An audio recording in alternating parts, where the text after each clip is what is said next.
नमस्कार मेरे किसान साथियों। आज सुबह सुबह खेत में आया हूँ। बिल्कुल बारिश का मौसम है। आज मुझे लग रहा तीसरा दिन है लगातार बारिश होते हुए। जब बारिश की आवश्यकता होती है तो बारिश नहीं होती, और जब बिल्कुल भी आवश्यकता नहीं होती तो बारिश हो जाती है। कल मेरे पास कई किसान आए हुए थे जिन्होंने बताया कि उनके वहाँ पे ओले भी पड़े और गेहूँ की जो फसल है उसमें बहुत ही ज़्यादा नुकसान हो गया। सारे गेहूँ लौट गए। हमारे भी उधर गेहूँ है। आपको सारी चीज़ें दिखाऊंगा कितना नुकसान हुआ है। उधर सरसों की फसल पकी हुई है बिल्कुल, उसमें भी ऐसा हो रहा कि अब फली झड़ने की नौबत आ गई। 3-4 दिन से बारिश चली हुई है। ये एक बो रखा, इसमें जो है पानी की आवश्यकता नहीं थी। अब अच्छा जमाव पे चलने वाला था, इसमें सारे में पानी भरा हुआ है 3 दिन से। ये एक खेत और है जो बोया था, उसमें पानी की बिल्कुल भी आवश्यकता नहीं थी। 13-235 वैरायटी इसमें लगाई गई थी, सारे में पानी भरा हुआ है। कुछ तो इसमें चारों तरफ दीवार की छेल रहती है, यहाँ पानी की ज़रूरत ज़्यादा नहीं रहती। इसमें सूखे में बोया था, कुछ अब बारिश होगी। अब देखते हैं इसका जर्मिनेशन पे क्या फ़र्क पड़ता है। एक दिन तो किसान खुश रहता है अपने खेत में आके, उसे ऐसा लगा है कि भाई चलो सब कुछ अच्छा चल रहा, फसल पकी हुई है सरसों की, अब कटाई होगी, निकाल निकलेगा, कुछ घर में आवेगा। अगले दिन 2 दिन बाद पता चलता है कि सारी उम्मीदों पे पानी फिर गया किसान की। अभी अभी बिजार भगाए। ये जो मेरा खेत देख रहे हैं आप, इसमें बहुत बढ़िया पेड्डी फुट्टी हुई थी सारे खेत में। लगभग 1 बीघे खेत बिजारों ने खा दिया रात रात में। अभी अभी भगा के निमटे, सारे धस गए। हम अभी दिखाता हूँ किस प्रकार की पेड्डी थी। ये देखो किसान भाइयों, आपको सिर्फ इसमें खरपतवार नज़र आ रहे होंगे, कुछ नहीं दिखाई दे रहा एक भी पेड़ पेड्डी का। अभी आपको दिखाता हूँ कि इसमें कैसी पेड्डी थी। ये देखो, इसमें बहुत बेहतरीन पेड्डी बिल्कुल ऐसी ही फुट्टी हुई थी। इसी के साथ का खेत था। इसमें कहीं पे भी ज़रा सा भी टूट नहीं है, मतलब कि बहुत बढ़िया तरीके से पेड्डी इसमें फुटावाया हुआ है। ऐसी ही उसमें थी, लेकिन रात रात में सारे खा के तो बिजार थे और एक भी पेड़ नहीं बचा। धोरे धोरे का जो खूड़ है उसमें 2-4 पेड़ बचे हैं। तो 3 दिन में ही ऐसा लग रहा है जैसे सारा का सारा खेतों की जो दशा है वो पलट गई हो। अभी गेहूँ दिखाता हूँ आपको। ये देखो किसान साथियों, कितनी बढ़िया पेड्डी इसमें निकली हुई है। बिल्कुल ऐसी ही उसमें थी, बल्कि इससे भी पहली थी वो। बहुत अच्छा फुटाव था। अभी दिखाता हूँ गेहूँ। ये आगे हम गेहूँ के खेत में, इतना ज़बरदस्त तगड़ा गेहूँ था इसमें किसान भाइयों, बहुत तगड़ा। सेमी जैविक गेहूँ ये मैंने तैयार कर रखे। इसमें कोई भी स्प्रे नहीं है, कोई भी दवाई नहीं है, सिर्फ बुआई पे, जैसा कि मैं बताता हूँ कि कम खाद में ही हमें करना है। पूरा वेस्ट डिकम्पोजर और जीवामृत से तैयार ये गेहूँ है। सिर्फ बुआई में डीएपी डाली गई थी 1 बैग, उसके बाद यूरिया डाला गया 1 बार, और अब तक इसमें और कुछ नहीं स्प्रे, ना एनपीके है, ना दवाई है, ना खरपतवार नाशी, ना कुछ भी। और DBW 187 वैरायटी है। बहुत तगड़ा गेहूँ था किसान भाइयों। सारा का सारा खेत लौट गया ये रात। ये देखो पूरा बिछ गया है, तो कितना नुकसान हुआ। दूसरा खेत इसके पास में है, उसमें 303 वैरायटी है, वो भी आपको दिखाता हूँ। तो कहने का मतलब ये है कि 3 दिन पहले खेत में आके ऐसा लग रहा था कि भाई सारे खेत कितने अच्छे चले हुए हैं। पेड्डी में बहुत अच्छा रिजल्ट फुटाव में आ रहा। गन्ने की बुआई गड्ढों की भी कर दी, और जो है रिंग पिट वाले की, और जो है वैसा भी हमने बो दिया। बहुत सही तरीके से काम चल रहा था। उधर वो गड्ढे वाला कट रहा, उसको भी दिखाऊंगा कैसे उसमें पोगे निकल रहे, कैसा उसका पूली पड़ी हुई है वहाँ, वो दिखाता हूँ। ये देखो किसान भाइयों, सारा ये 303 का खेत है। बढ़िया गेहूँ था ये भी, बहुत सारा का सारा। ये भी लौट गया। तो मतलब 3 दिन में ही दशा और दिशा सारे खेतों की बदल गई। अब सिरसों दिखाता हूँ। हाथ लगाते हैं तो झड़ती है, मतलब उसमें कटाई लगानी थी उसी दिन, बरसात होगी, वो भी दिखाता हूँ।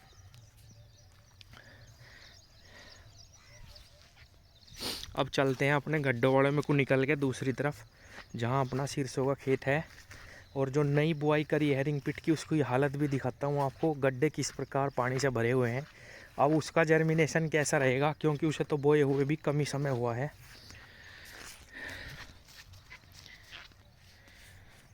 ये देखो भाई, इसे देख के वाकई में ही मन दुखी है। बहुत ही प्यारा। मैं थोड़ा जूम करके आपको दिखाने की कोशिश करता हूँ।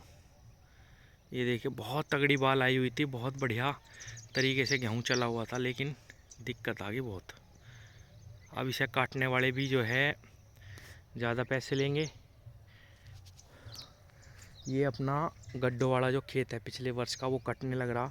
किसान भाइयों, इतना ज़बरदस्त इसमें पोगा निकल रहा है। पिछले वर्ष थोड़े से गन्नों की संख्या कम रह गई थी, जिस वजह से मुझे लग रहा था कि जो एवरेज हम चाह रहे वो नहीं आने का, लेकिन फिर भी बहुत अच्छा वेट निकल रहा गन्ने में। मैं खुश हूँ इससे, और इसीलिए हमने इस बार भी बोया। ये देखो कितना ज़बरदस्त पोगा है इसमें। ये कहूँ कि कुछ भी डालने की ज़रूरत नहीं पड़ने की इसमें। सिर्फ अगर इसको हमने रोग से बचा लिया तो हमारी पेडी बहुत तगड़ी तैयार हो जाएगी। एक धोरे से गन्ना ही गन्ना निकल रहा, उससे भी ज़्यादा जो खड़ा हुआ है। ये हमारी पूली है किसान भाइयों, देखो आप, बहुत बढ़िया जो है 11-12 फुट के आसपास जो है पूली है। वेट भी बहुत बढ़िया दे रहा गन्ना ये। और ये देखो, एक गड्ढे में से इस बार कम से कम भी 30-30, 35-35 आराम से अपने आप ही फुटाव आ रहे नीचे से। ये देखो, ये छुलाई चल रही इसमें, जो भी थोड़ा सा झुकड़ा गया, लौट गया। ये देखो किसान भाइयों, तो कहने का मतलब ये है, जहाँ 3 दिन पहले सब कुछ ऐसा लग रहा था कि हमारे पक्ष में है, परमात्मा का 3 दिन में ही जो है ऐसा हो गया कि ऐसा लग रहा बस सारे खेतों की दिशा खराब होगी। अब सबसे ज़्यादा परेशानी तो रिंग पिट वाले की आ रही कि वो उसमें जमाव आएगा या नहीं, क्योंकि पहले ही पानी दिया हुआ था गड्ढों में, और अब और पानी आ गया, और वो भी 3 दिन से लगातार हो रहा काम। अब उधर निकल के चलते हैं। ये देखो, अच्छा एक चीज़ और, जो छोला छोल रहे इसे ठेकेदार नहीं छोल रहे। इतने बड़े बड़े पोगे इसमें हैं किसान भाइयों, इतने बड़े बड़े, उन्हें तो सबको काट लेंगे। ये देखो, बिल्कुल गन्ना ही तैयार हो गया बिल्कुल, और ऐसा कलर है, इतना प्यारा हरा कलर है, बहुत ज़बरदस्त पोगा है। अगर कोई छोड़ने वाला होता तो बहुत जल्दी इसकी पेड़ी तैयार हो जाएगी, बहुत ही जल्दी। एक पेड़ में भी रोग नहीं है किसान भाइयों, क्योंकि मैंने इसमें खड़े गन्ने में ही अपनी वो क्लैंट्रानिलीप्रोल साल्ट जो मैं बताता हूँ कोरोजन वाला, वो चला दिया था। एक पेड़ में भी कहीं पे ना तितली का अंडा आया, ना तितली के कोई भी लक्षण दिखाई दिए। हालांकि इसमें उड़ती फिर रही, लेकिन एक पेड़ में भी अंडा नहीं नज़र आ रहा, क्योंकि मैंने पहले ही बताया था, खड़े गन्ने में ही मैंने वो चला दी थी सब में। और सबको मैं कह रहा हूँ किसान भाइयों को कि उसको खड़े गन्ने में ही चला दो, रोग नहीं आने का बिल्कुल भी। एक पेड़ में भी रोग नहीं आया। ये देखो किसान भाइयों, और बहुत सारे किसान ले भी गए उसे, पिछले वर्ष से भी इस्तेमाल कर रहे, सब ले गए दोबारा। कहीं एक पेड़ में अंडा भी नहीं है, और इतना बेहतरीन कलर पे आ गई जब से वो डाला, बहुत ही ज़बरदस्त। ये अपना 48 इंच का है किसान भाइयों, सिंगल आँख की बुआई है, और इसे 15 दिन के आसपास बुआई को हो गए। इसमें जमाव आना बिल्कुल शुरू हो चुका है। एक PB 95 वैरायटी इसमें लगाई गई है। अभी आपको दिखाता हूँ, जर्मिनेशन आ गया इसका, बहुत बढ़िया जमाव पे चला हुआ था। हालांकि इसमें इतनी दिक्कत नहीं आया, सारा जमा हुआ है, धस जाऊंगा नहीं तो। एक आँख इसमें जम चुकी है, बहुत बढ़िया जमाव इसमें आ चुका है किसान भाइयों। किसी को भी अगले वर्ष PB 95 का बीज चाहिए होगा तो मेरे पास से ले जाना, वैरायटी बहुत अच्छी है। अब सिरसों दिखाता हूँ किसान भाइयों, कितनी भयंकर तरीके से ये मेरी सिरसों पक चुकी है। ये देखो, इसमें 4 दिन पहले कटाई लगने वाली थी। एक दिन तो लेबर वालों ने कह दिया कि भाई अभी समय नहीं है। उसके बाद अब 3 दिन से बारिश चल रही। हालांकि जिन्होंने कटवा ली उन्हें और ज़्यादा नुकसान लग रहा मुझे, कि उनके दाना फूल गया और बहुत बुरे हालात हैं। ये देखो किसान भाइयों, जर्मिनेशन बहुत अच्छा आ रहा है इसमें, मैं देख पा रहा हूँ, तो इसमें तो शायद दिक्कत ना आवे। अब इसे धसाड़ हो गया इसमें, कल तय खुलते ही वो करेंगे शुरू। अब ये देखो किस दहाड़ का पानी इसमें भरा हुआ है, पहले ही पानी दिया हुआ था। ये 35 वैरायटी है, 13235, इसमें देख पता नहीं क्या होगा, ये भी भगवान भरोसे ही है। अब तो किसान का दिल वाकई में बहुत बड़ा है, दुखी हैं सब। कई मेरे पास बहुत सारे किसानों के फ़ोन आ रहे कि भाई रिंग पिट बोया था, उसमें पानी भरा पड़ा, अब क्या होगा, अब क्या होगा। भाई भगवान पे भरोसा रखो, जमेगा, ऐसी बात नहीं है। अब ये देखो किसान भाइयों, क्या हालत है रिंग पिट की, गड्ढों में पूरा का पूरा पानी भर चुका है। हालांकि 15-18 दिन हो लिए इसे, आज जर्मिनेशन आना शुरू हो गया था। कहीं कहीं जमाव आ गया, किसी में 10 जम रहे, किसी में 12 जम रहे, किसी में 8 जम रहे। लेकिन इस टाइम पे